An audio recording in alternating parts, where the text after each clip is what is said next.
মেয়েদেরকে কেউ অবহেলা করবেন না, মেয়েরা সব পারে। ভিডিওটি দেখে আসি। তার লেগেই তো এবছরের পরিচালনা তোরাই করবি, ওদেরকে দিবি। কিন্তু ম্যাম, ও হাতের সাথে আমরা দড়ি টানাতে পারবো নাকি? পারবি না মানে? অবশ্যই পারবি। যুদ্ধে জিততে গেলে শুধু শক্তির না, বুদ্ধিরও প্রয়োজন হয়। শোন, ওই ছেলেগুলোর সাথে কি তোদের কারো সম্পর্ক আছে? ছি, ঘৃণা ধারা। ওসব চ্যাংড়া ছেলেদের সাথে কেউ সম্পর্ক করে? ম্যাম, আমার পিছনে কিন্তু একজন ঘুরে, আমি পাত্তা দিইনি। এই তো, এটাই তো আমাদের অস্ত্র। মানে? তাহলে শোন,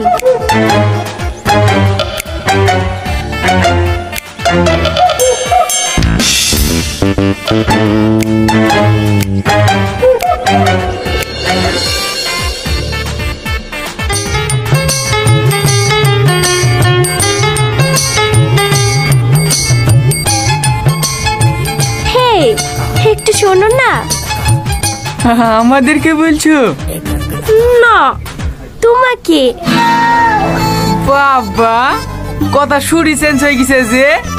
বলো বলো। টিফিনটা একটু খুলে দাও না। সামান্য একটা টিফিনই খুলতে পারছো না, আর আমাদের সাথে দড়ি টানাটানি করবা কি করি?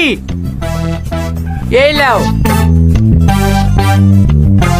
তুমি একটা খাও।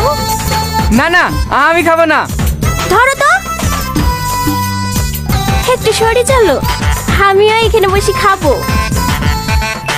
খাসনি? কি হলো, খাও।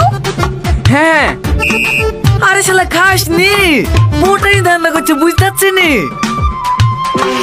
কি পটানি ধান্দা করছে? তোমাদের সাথে একটু বন্ধুত্ব করতে পারিনি নাকি? একই ক্লাসে পড়ি, সবসময় পড়বে ভাবো। এলো হা করো।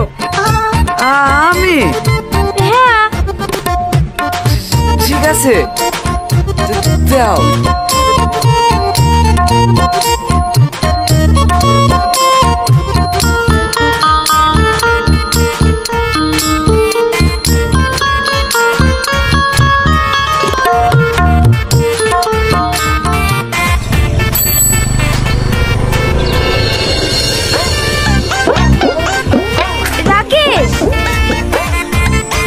বলো।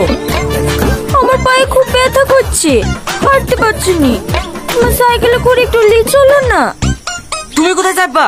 দেখতে পাচ্ছ না পিছনে আমি আছি? তুই তো প্রতিদিনই যাস, শুনতেছি না রীতির পায়ে ব্যথা করছে। নাম নিচে নাম। তুমি উঠি বসো। কি হলো নাম? বাহ রাকেশ, বাহ। সামান্য একটা মেয়ে লিখে ছোটবেলা বন্ধুকে বলে গেলি। তুই বন্ধু নামের কলঙ্ক। তুই আমার সাথে জীবনে কথা বলবি নি। হ্যাঁ, তোর সাথে কথা বললেই বাকি, আর না বললেই বাকি। পুরো প্ল্যান করে পড়েছে রে শালা। দুইটা দিচ্ছি।